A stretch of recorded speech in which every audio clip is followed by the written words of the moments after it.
I must now inform all of you, there will be no monkeys fighting with knives at Indy FurCon as stipulated by my insurance contract. Because every once in a while, if you go through a mom and pop insurance place, this is good. This is going well, my tongue hurts.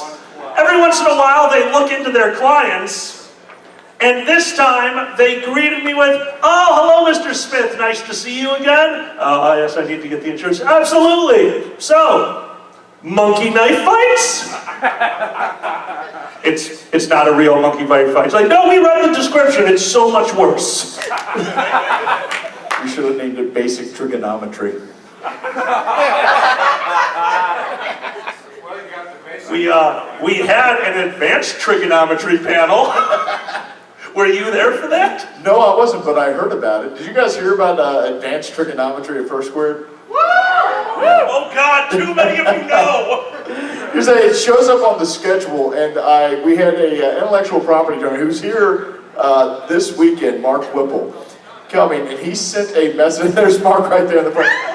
He sent a message out, and he said, "What is advanced trigonometry? Is it code for something?" And yet, the weird thing is I've learned over the past year or so, it may be, but it also may just be a bunch of furries doing trigonometry, because you guys are strange. So I sent back a message that basically said, I think it's real trigonometry. I mentioned it at a panel. Then I get pulled aside afterwards, and what was it? We asked him to stop talking about it because I had lost a bet to my director of programming, Husker. And he wanted to have a beer pong panel. And I was not okay with a beer pong panel.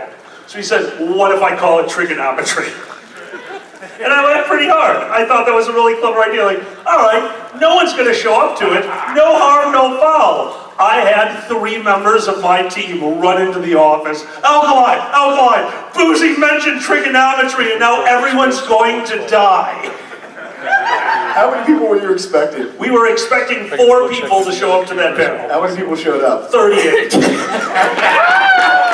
It became one of the biggest small room panels at First Squared. And to my amazement, at closing ceremonies, they gifted me an item from that panel for when you play beer pong, only a few people can play at once, and everyone else was studying the trajectory of the ping pong balls and mapping them out in perfect trigonometry. And hanging in my basement right now is a long form of division. So what we're saying is next year you get college credit for it. Yeah! I've been to college. You totally get college credit for beer pong. That being said, if you've noticed, we have 2 empty cups up here because today we have decided to do this panel without drinking. Because consuming this is definitely not drinking. Thank you for the gift, guys. This is oh my God, an 18-year-old Highland single malt Scotch whiskey. Sometimes you don't drink. This is a sipping Sustenance. If you will excuse me, I'm going to pour it and smile. And the fun thing is this is the 1-year anniversary of Alkali and I doing the monkey knife fights panel. Period. Like 1 year ago at this convention, I drove through the night 9 hours to show up and do a panel at 1 o'clock in the morning because I hate myself. Welcome to the fandom. That literally, God only knew what it was going to be. Like they're saying, what is this going to be? And my response was, I don't know. So you guys had me read bad porn on stage? Yeah, thanks for that. Then we went to Furrydelphia and read bad porn on stage. I've heard a lot of bad porn now. The towel was wet with shower water. Were you guys here for that last year? Yes. The tour offering, it was just this horrible, I couldn't even, it wasn't even porn, it was erotica. Yes. And it was written very poorly, and everyone loved it. And I got home, and I'm thinking this has to be a joke. I Googled it, it's a series. How many books are in that series, Boozy? 24. And since that time when you found there are 24 books in that series, Boozy, how many have people gifted you? Nobody's gifted them to me, but I bought the entire collection. There's a sequel coming out this year. Please tell me it's called Galloping Abs. I hope so. Like, I'm amazed. Like, this, and like, all of these books, like, all 26 of them, were written in a period of, like, 5 years. And, like, screw George R.R. Martin. That's who we need writing Game of Thrones. It'd be done by now. It would be done right now and filled with galloping abs. I would watch that HBO series. They already have incest twins. There's children in the audience. I made a off-color joke on Twitter recently. Somebody had said, I have nephews. I have a godchild and a young nephew, 2 and 3 years old, and I do get to see them every so often. And somebody asked me, do you use your improv comedy to tell them stories? I'm like, that would be awful. They are 2 and 3. They don't need to know that, so I read them Game of Thrones. I got so many private messages like, oh, you shouldn't do that. I'm like, really? I love you guys, but please realize when I tweet some things, it's a joke. It really, like if I tweet, you know, a picture of my toddler finally asleep and then me putting earphones on him and then the Spotify screen on death metal, I'm not actually going to play death metal for the child. Please stop sending me messages about it. Well, now hold on. Maybe the night that he stole your router. Oh, yeah. Maybe on that night you wake him up to Metallica. Nothing's better than having Kage say, I'm going to come to your house and do my stream with my hundreds of viewers from your den. And right as it's getting ready to go live, a small child in a diaper goes running past with the Wi-Fi extender. And the stream is delayed and somebody has to get on their phones and say to hundreds of people, there will be a delay. We are trying to catch Boozy's child who has ran off with the internet in his underwear. It is really fun doing the streams. I always enjoy a little bit of a challenge, which when we first started doing the streams, oh boy, what a challenge! Recently, I had the privilege and honor to host Fox Amore and Pepper Coyote for their Kickstarter announcement. And I have never had a more stressful day in my life. When I was done, I started working on this convention to relax. I'm just like, oh, finance and numbers, all in nice orderly rows. That computer is still on fire. Whatever, zeros. We had, who here saw that Kickstarter stream? Was anyone with us? Thank you so much. None of you stayed the whole 9 hours, did you? No. You're insane. We did not know where we were going to be filming until 10 minutes before it aired. If you were a Patreon of Fox and Pepper or myself, you got a link to a pre-interview where it was just a few of us sitting on the couch and interviewing. That was our way to delay. Well, our director of technology paid money for a weather app because outside it looked dreary. And it on and off rained till 10 minutes before we had to go live. And I walk out of the living room knowing that we have a short amount of time and all the equipment is gone from my kitchen. Did we get robbed while doing a stream and no one noticed? Outside, there is my director of technology. There is Mackie, literally throwing cords over to Gabe, just like, plug this into anything. I will fix it in post. They got that entire setup, the guitars, the keyboards, 3 cameras, the chairs, the fire pit, in 10 minutes. And we immediately tripped over a cord and ruined one of the shots. But he's amazing. Yeah, Mackie is Working with that gentleman just shows me what dedication and incredible amounts of intelligence and a 2 liter of Mountain Dew consumed in one breath can do.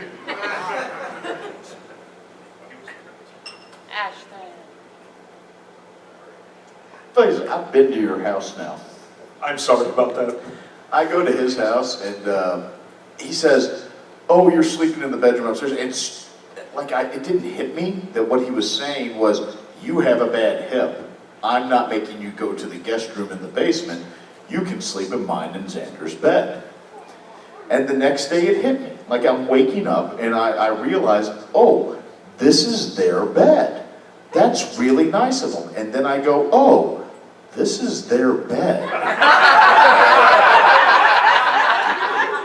Did they wash the sheets? No. The best part about this man's house, though, is as I'm walking in, he shows me, just very nonchalantly, he shows me, he goes, "Oh, this is our work room, and it's their entertainment room. They have their computers up and all the stuff they use to work on the things they do." And I go, "That's really cool." And he goes, "Yeah, this was the room that had the lock on the outside of the door when we moved in."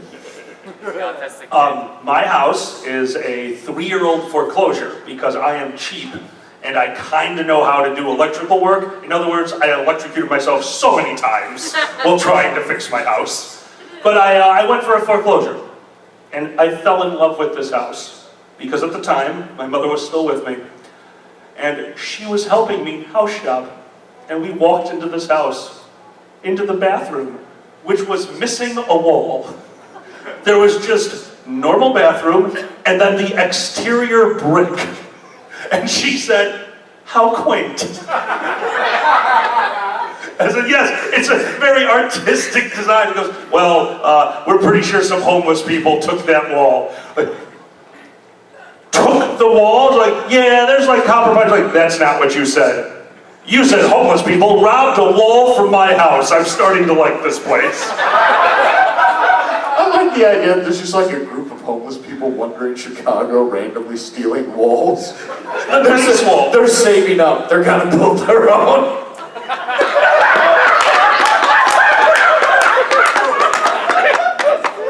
3 walls is not enough. Let's go back. We're getting a door.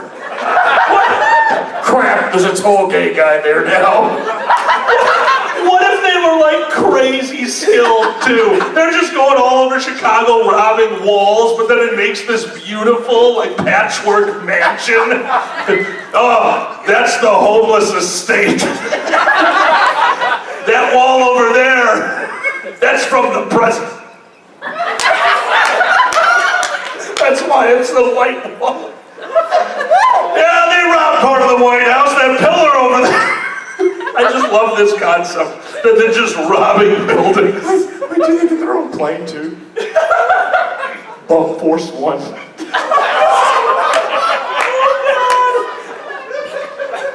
So, anyway, after finding out that one of my walls had been stolen by homeless people, showed me the rest of the house and showed me the office. It was the 3rd bedroom at the time. And there's a lock on the outside of the door, which perplexed me.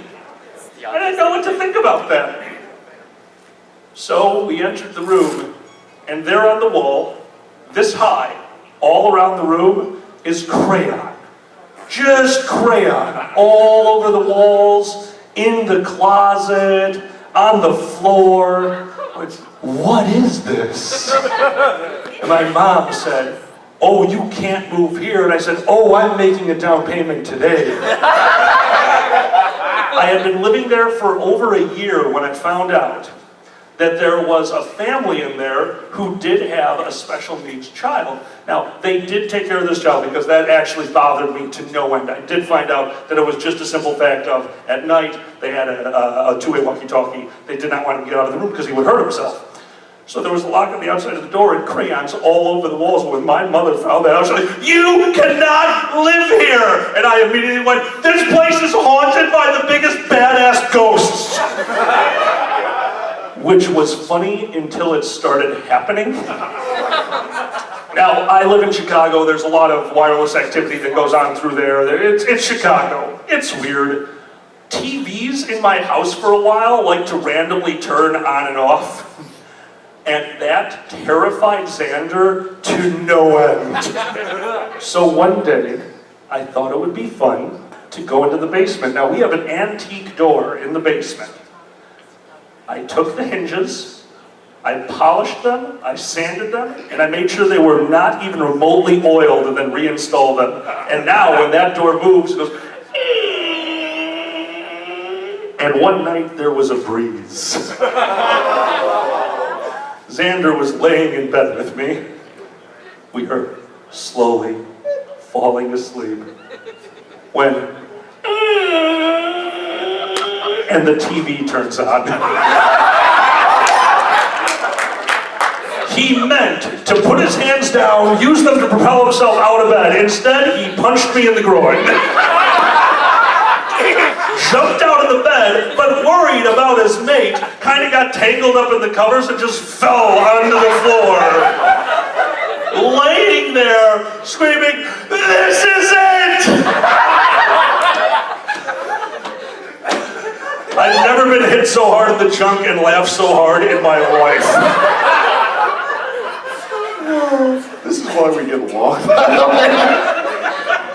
When I first got married, we laid down, we were watching a scary movie one night. And it wasn't like a jump scare movie. It was one of those psychological horror ones. You know, the really good horror movies where like it's not bloody and stuff, but you watch it like, oh, that was good. And then like later in the middle of the night, you hear a bang in the other room and you go, I'm going to die. Now, that type of movie. It sticks with you. So we're in bed one night, we watched that movie, the lights are out, we're curled up, we're both on our sides of the bed, and my lovely spouse is going to sleep, and I roll over and lean in close and whisper, Satan. Oh my God. She was halfway down the street. Like before I even knew what was happening. The door was slammed, she was gone. She came back, she looked at me, she said, you are never sleeping in this bedroom again. And that's why we moved to Pennsylvania. Because I'm semantical. I'm not sleeping in that bedroom again. You are a really good lawyer. See, Xander gets his revenge on me though. We call it accidentally Rube Goldberging me. Look, love of my life. I am so much more of a better person and so much happier being with Xander. But, oh my God, the things that he has accidentally set up to destroy items in my house is amazing. We're talking about opening the door, the broom that's leaning up to it, falling over, scaring the cat, and jumping out of the desk and knocking over a $1,000 PC. Just like, huh. I can't be angry at him, I'm angry at physics. The day that he broke 3 dishes during one dishwashing session. The first one was annoying, a dish broke, that really sucks. As he's picking up the pieces, he put his hand on the counter and slid and knocked a plate down onto the ground, breaking the second glass. Okay, that's fine. I went over there to help them. I stepped on a piece of glass, fell forward, and knocked over a glass. Rube Goldberg, man. He's a jackass. There's a lot of blood on that one, actually. That was bad. Oh. So is everybody having a good convention? Yeah! So let me tell you how my day's gone. Much like if I'm at MFF, I was in Baltimore at 7 a.m. to catch a flight. I don't live in Baltimore.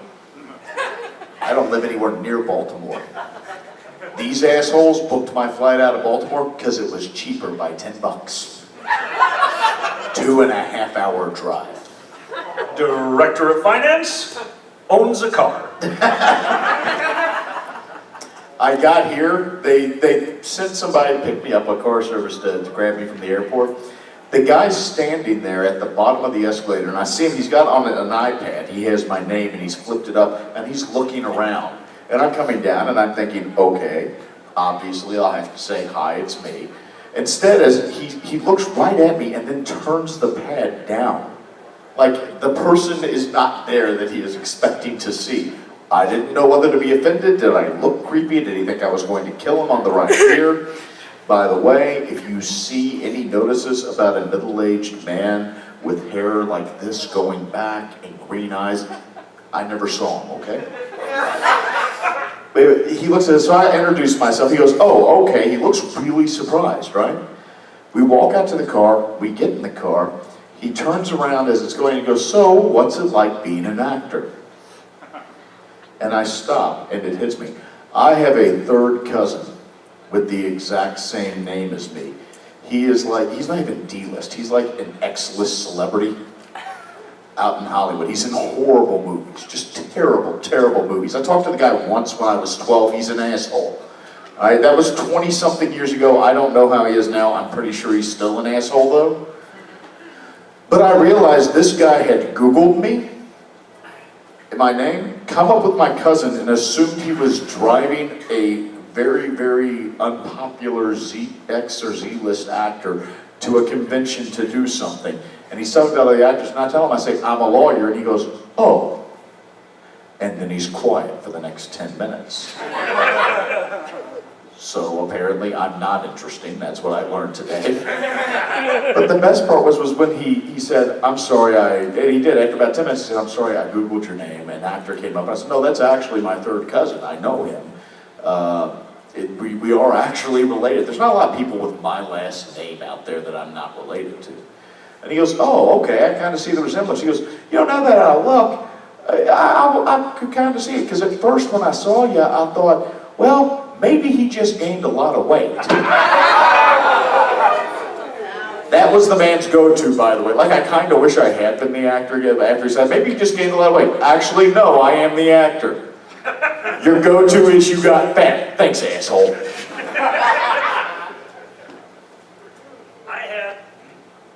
I had somebody once look at me and go, oh, did you get stung by a bee? And my immediate jerk-necked response was, no, I'm fat.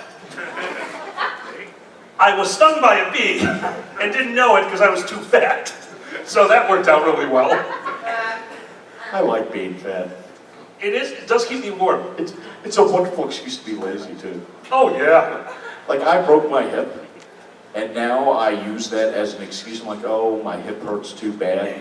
My darling wife will come and help me with just about anything because my hip hurts too bad. She has not yet once actually said the words, just lose some goddamn weight. But I can see it in her eyes. Well, our problem is because of, partially my weight, partially because I grew up in Chicago and I like it, I am definitely a polar bear. I would love to live in 50 degrees at all times. Yes. You just say you're a bear?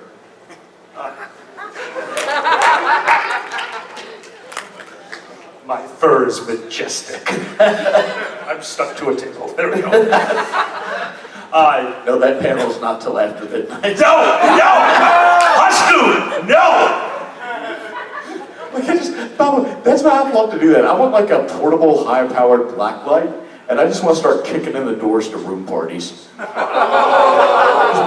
Oh no, Casper, you're a very friendly ghost. It was a quiet gathering, but in this light, it's a rave now. Oh my God, I think we've actually talked about this before, but it still breaks my brain every time I think of it. I got to experience a silent rave. Have you guys seen these things? Furries are geniuses. You can't, room parties are getting shut down left and right. It's this is at BLFC. People have gotten far too loud on the non-party floors. Room parties are being shut down. And as I'm walking down this hallway, this well-lit hallway, there's a door propped open. The bed has been lifted up and put against the wall. The entire room is totally empty, except for a table with DJ equipment and a DJ with the headset kind of sitting off to the side, doing his spin doctoring. I don't know how to DJ. Things and stuff. AV, things and stuff, right? Yes. Well, there's no noise in the room at all. And there are 30 people in the room dancing with glow sticks. And I didn't understand. I didn't know what drugs they were on, but they must be amazing. I had to be told that what this group does is it is an actual DJ putting out a radio signal to everyone's headsets and earpieces, and they're listening to the rave music quietly. And the rule for the party is, no one may speak, no one may... So inside the party, they're having a great time. They're dancing together. There's lights going. They've got the rave sticks going on. They are wonderful. They're having a blast. Outside the room, it looks like a bunch of psychedelic people that have no idea that they just went deaf. And I want to go to one of these parties so bad. Because everyone in there looked like they were having the time of their lives. And everyone in the hallway staring at them was so confused. And they could care less. They're like, we're furries, we get looked at all the time. Enjoy the silence. Hello darkness, my old friend. They hide panels on me here, just so you know. They hide them? They hide them. Huskers, I'm director of finance at this guy. What do they do? Put them in the same room as the AA meeting? I'm never going back. Those chits were cheap and chintzy. They love to shoot me an email with things I'm supposed to read. It's like, hey, Alkali, could you check over the schedule? Let us know if you notice anything glaring. AV did the same thing to me. AV gave me a list of things they were going to need, and to make sure I read it, they hid the word goose 5 times in the work order. I only found 4 of them. They claimed I needed to reread the contract. It was clever, but not as good as Huskoon hiding random panels in a room that did not exist and emailing it to me. And I'm sitting there trying to figure this out. I'm like, okay, I've never run a panel called Alkali Burps, and I don't know of a room called to interlock them in. Huskoon. Why? He's like, just glad you're reading the email, buddy. I'd say he has created panels for me. Okay, first squared last year. I'm getting ready to go. Husker sends me an email and he says, what panels do you want to do? And jokingly, I send one back that says, let's just do Boozy's drunken nap time. It'll be me sitting on stage and sleeping for an hour. He made it a panel. It was really well attended. I got up there, people said, what is this? And I said, I don't know. Huskoon just put it on the schedule and sent it to me. Guys, if you are ever doing a panel at IFC or First Squared, you learn very quickly to fear the ding from your email box and the from line that reads, Huskoon.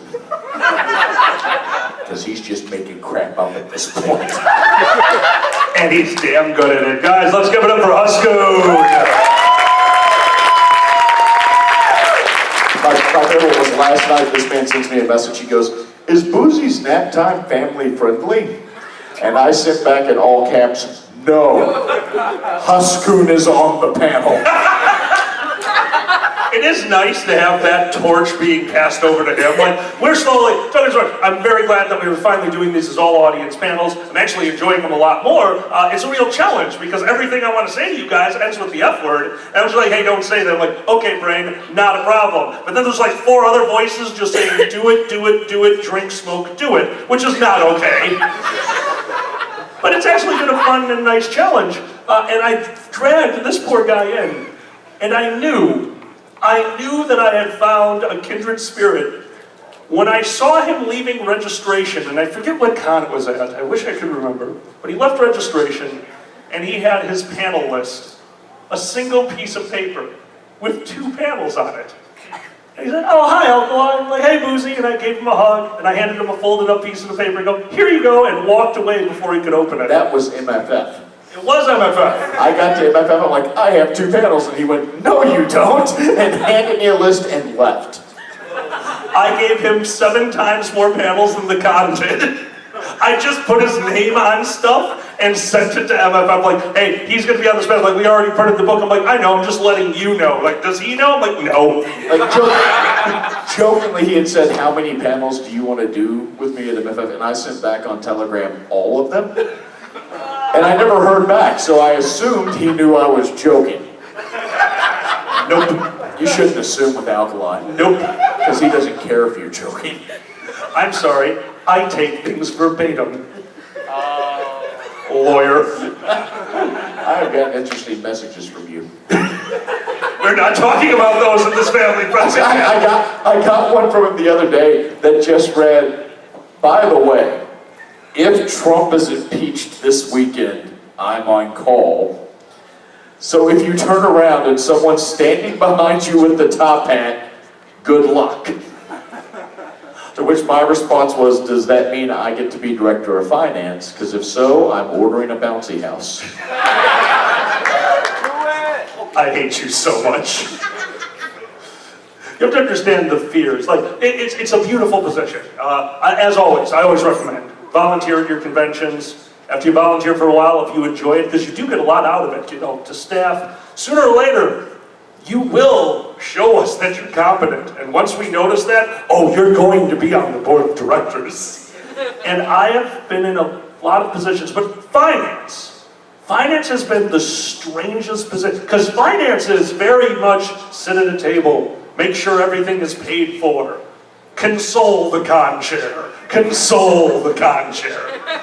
But then there's the little things. Because programming, if something goes wrong, a few people don't have a good time, and that's a shame. Con suite, you're feeding food to people. You need to make sure things are running smoothly. If not, they're going to have to go to McDonald's. If finance screws up, the convention is shut down immediately. And I literally mean immediately, as there was a non-furry convention recently who bounced a check at con to the hotel, and they locked the panel room doors.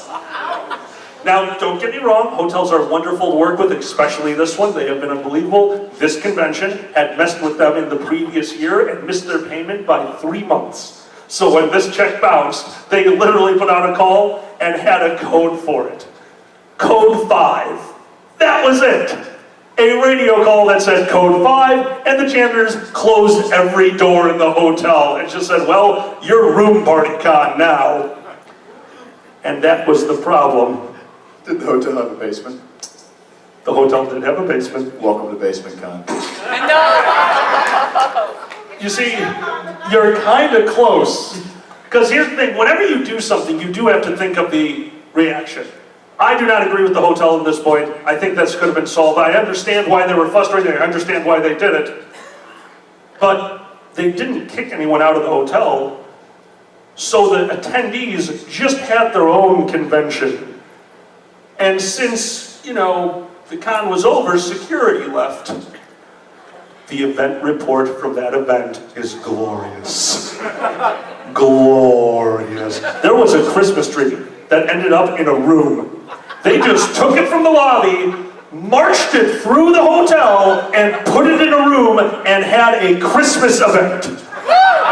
They just did that. It'd be so much better in this story if it happened in July. No, it was a late December convention. They did that. They filled a hot tub with ramen noodles.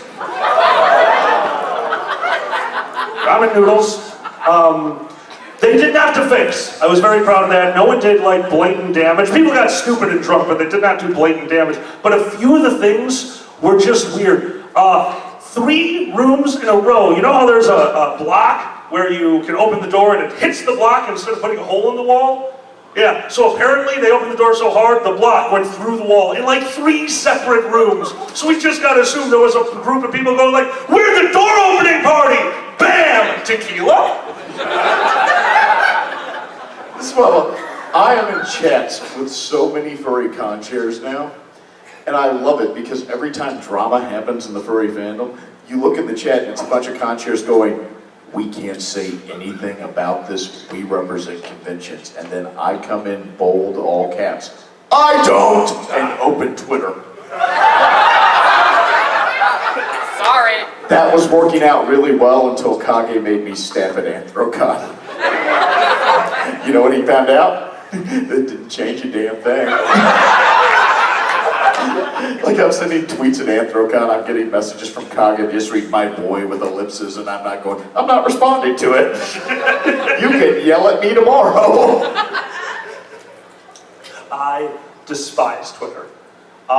Because it's so easy to screw up. It is so, every time I type something, I'm just like, all right, type it out, read it, delete, go to bed.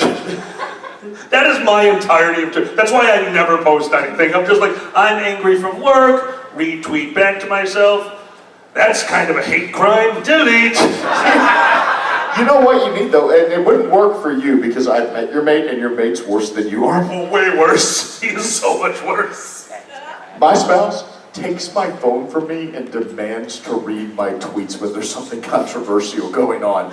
I have heard this before. I want to prove that before you hit send. I hand it over because the one time I didn't hand it over, my hip got broken. I hand it over and they go, oh no, no, delete. They give me the phone back and then they wait a minute and they look over and if I'm doing this again, they take the phone and they don't give it back to me for like 24 hours. Oh my God, I'm dating my 5th grade teacher.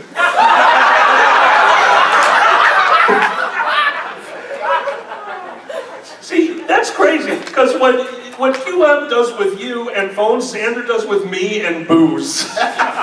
No, I'll come home from a day of work and he'll take one look at my eyes and he's like, all right, 1 glass of tequila. And it's good. He keeps me sane. But one night, you were on Telegram with me as I was, oh yeah. I had a night, and I needed to relax. So said, we are not going to just sit here and drink at midnight, which is when I get home from work. I'm like, you're right, we could do a stream.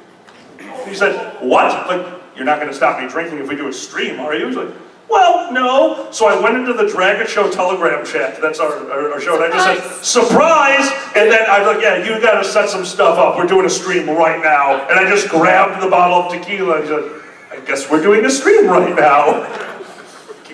Dragon Show chat, enabling Alkali for at least 2 years now. You're all wonderful. I just love it. You ever went sober, they'd call you have an intervention? If I went sober, I would die. We heard that you're having water tonight, and we just want to let you know we love you and we're concerned. I always combine the one. I put ice in my drinks. It's healthy. That's how you consume water in my world. When I went to go visit him, he said, I'm going to make French toast. So the next day, I wake up, I walk out, he's making French toast, and it looks wonderful. And then he pulls, like I make French toast, I get that big, thick Texas toast stuff, and we make it like that, right? This man pulls out an entire loaf of challah. You know what challah is? It is a really thick Jewish bread. Could you be more Jewish than French toast with challah? Yes, I could be more Jewish. I bought it on sale. Burn.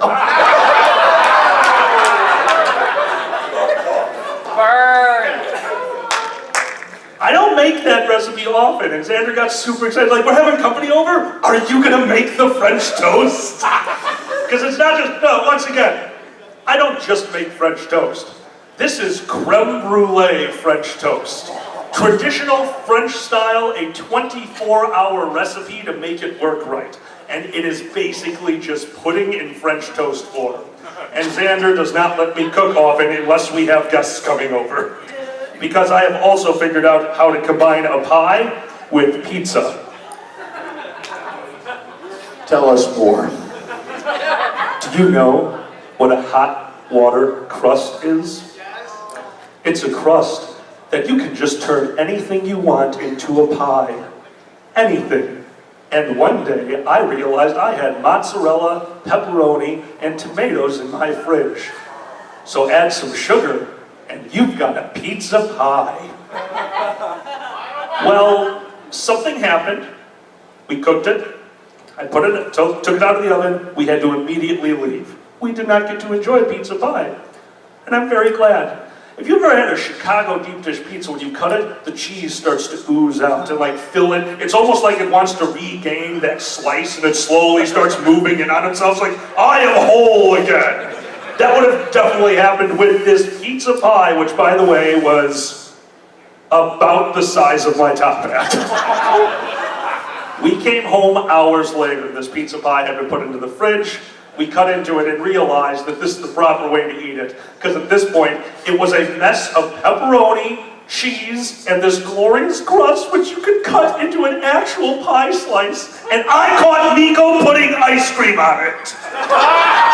Because that mouse has a taste palette that is unmatched by anyone else. He'll just randomly put stuff together. I didn't. Mice cream. Mice cream. Oh. He hides. You're the one grown up that like you knew what you were getting into. I love you guys, but when somebody goes, I'm like, hey Boozy, I read your telegram. I'm like, I am so sorry.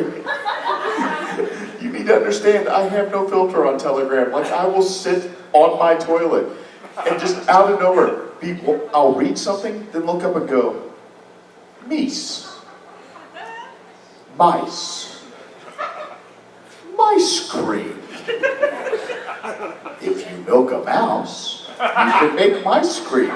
That's going on Twitter. That's going to Miko right now. Keep talking. By the way, he's not joking. He's actually sending that to Miko as we speak. Yes, of course. This is what happens. We were at one show. He was sending stuff via voice to text. The problem was the voice to text was picking up what everyone else was saying around him as well and sending it. So for about 5 minutes, if you go on YouTube and watch the MFF panel of this, there's about 5 minutes where we just all screamed at Alkali's phone. Just sent strange messages to people. I can't spell, like, at all, so voice to text has been the greatest thing ever. And the worst thing ever, because people standing behind me realize they can scream at my phone, and most of the time I'm too lazy to hit delete, because send is right there.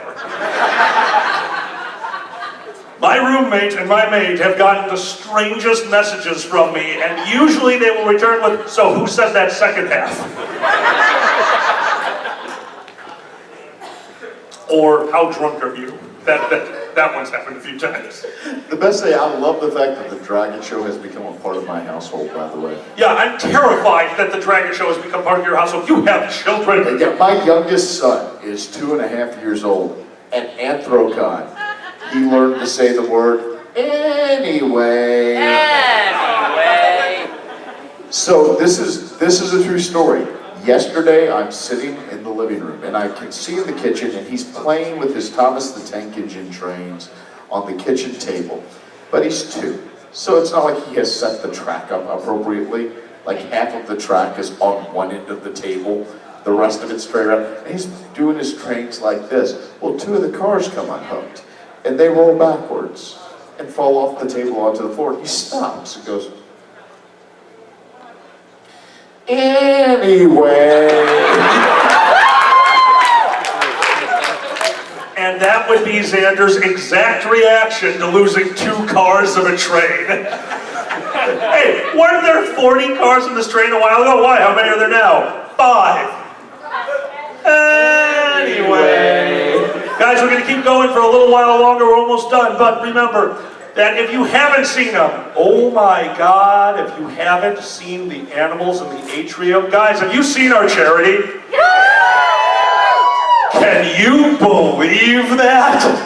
They told me, they're like, oh, we're allowed to bring animals. Like, oh yes, we very much encourage bring some animals. Like, okay, how many? It's like, oh, just bring some animals so the attendees can interact with, like, okay, we have a bus.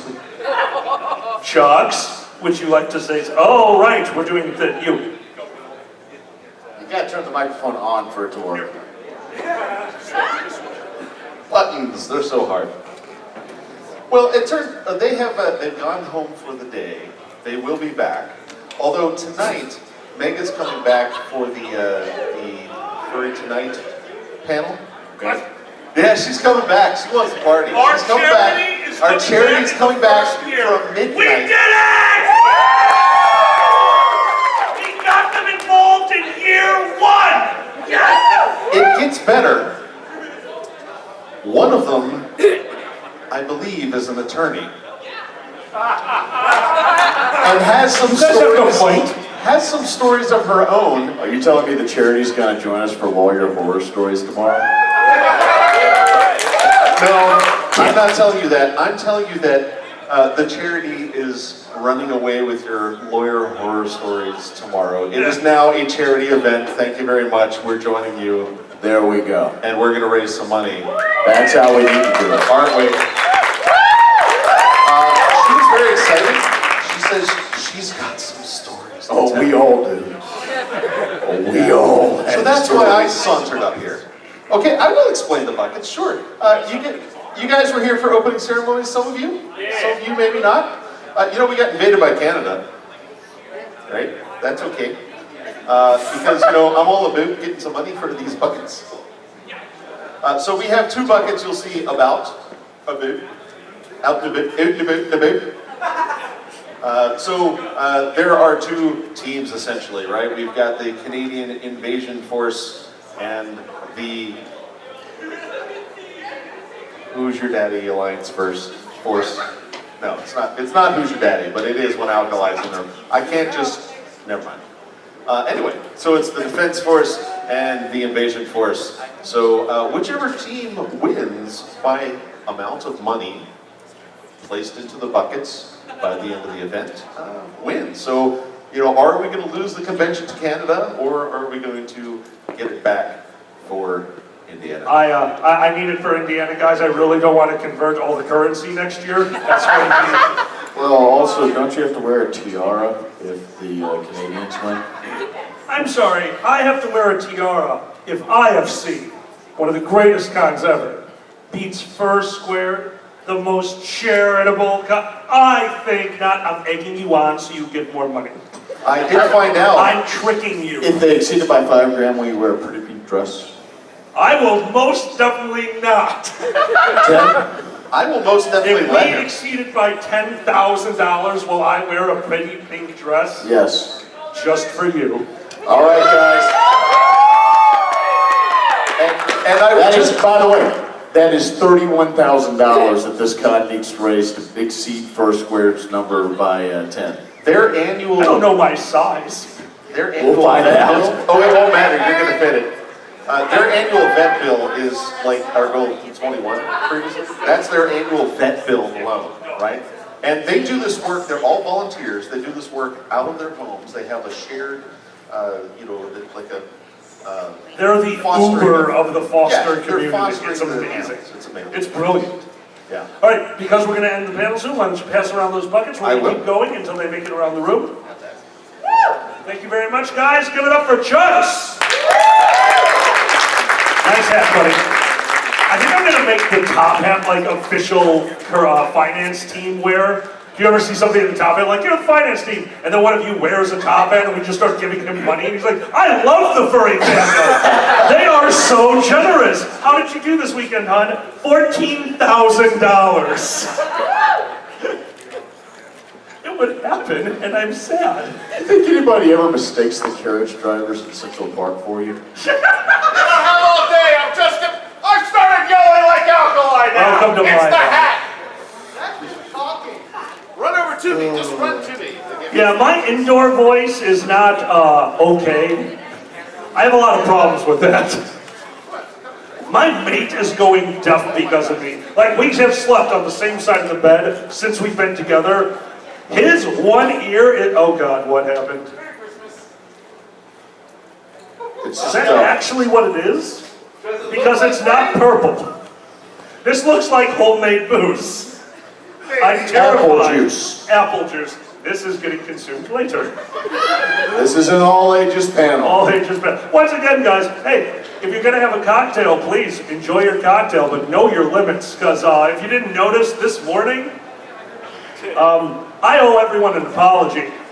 Last night, I declared myself the winner of MST3K, having made it through it. But this morning, I had to get out of bed and do opening ceremonies. And after opening ceremonies, I went back to my room to put away some of the money that you guys had thrown into a hat. And I realized, oh no, I'm still drunk. So I laid back down, and then it was 2 hours ago. I would like to reverse my call. IFC, you are most definitely the winner of MST3K last night.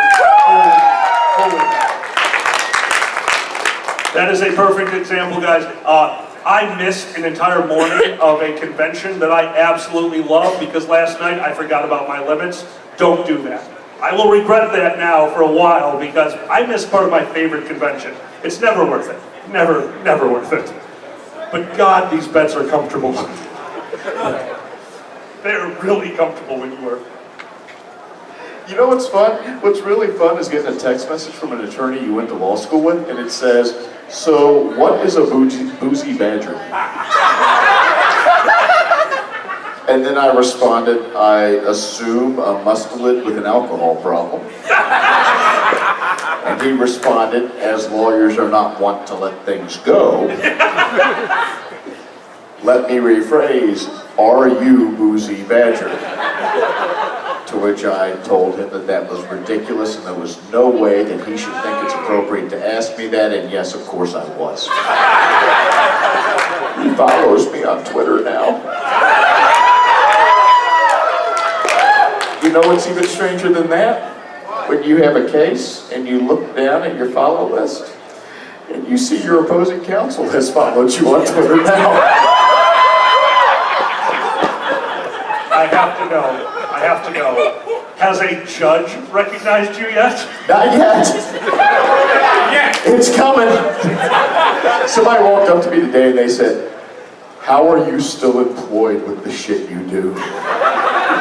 And my words were, "I'm good at what I do." And you would be surprised how much being a competent person overcomes. Yeah. Oh yeah. I just want to know, I just want to imagine that one day you'll be in court and the judge, after looking at you throughout the entire case, just watching you work, says, "Sir, you need to have a sidebar." And as you walk up to the judge, he leans over his big judge desk and goes, "Oh, what's this?" By the way, I got a bone to pick with you guys. For a solid year, you guys let me look at that OWO, and say, "Ah woo," right? Last week, I'm at Tiny Paws, a family-friendly convention in Connecticut. I'm sitting at a table playing a charity vampire game. And I say, "Oh, whoa," and then I stopped. And I realized that for a solid year, you assholes were letting me mispronounce it because you thought it was funny. Screw all of you. Ladies and gentlemen, this has been Monkey Knife Fight! The amazing, the wonderful Boozy Badger. My name is Alkali. I hope you enjoyed. In here next is Whose Line Is It Anyway? Give us a few moments to reset the stage. I need to go grab all my stuff. Guys, enjoy the convention. Have a good time and good night. Silver Gattoman, he bought me a coffee. Silver Gattoman, here is the song for thee. He likes to video all the panels at the cons. You should go and watch them whether they are short or long. Silver Gattoman, you video that's not a jibe. All of you go to his YouTube channel and like and subscribe.